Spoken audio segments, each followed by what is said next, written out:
Guys, we got the Hybrid Hunter and the Hybrid Hunter Junior. Okay, this is different than the Hybrid Hunter and the Hybrid Hunter Shallow. These are just juniors. Basically, it's just a smaller version of the regular version of our Hybrid Hunter. Let's talk about the differences. Obviously, we can see the difference in size. There is a little bit difference in the way they move.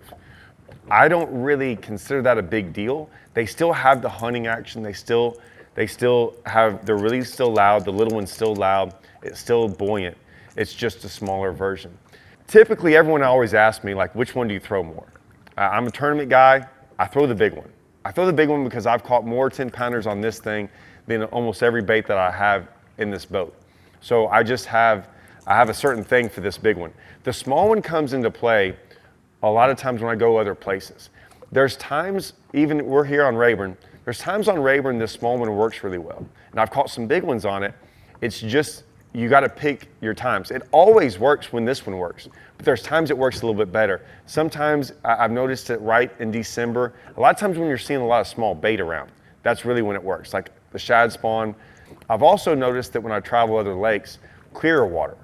Sometimes when I get in clear water or places that don't have really, really big ones, like I said, we're on Rayburn where a 10-pounder is your next cast. A lot of times a small one works on places where a 5-pounder is a real big one. So you're just trying to catch a lot more fish. This one will get bit sometimes more than this. Like, you'll catch a lot more fish. They might not be as big, but you'll catch more. Has the same action. It still gets down maybe 6 inches less. Still goes close to 5 foot. It's not as erratic because it's smaller. It's not as loud because it's smaller. So it's a little bit more subtle. I would always just go with your preference. And my preference is always the bigger one because I want to catch a 10-pounder. I just think I have a better chance at it. But sometimes this one will catch you more fish. So you just kind of pick what you want to do that day. Usually that's what will determine which one you're going to throw.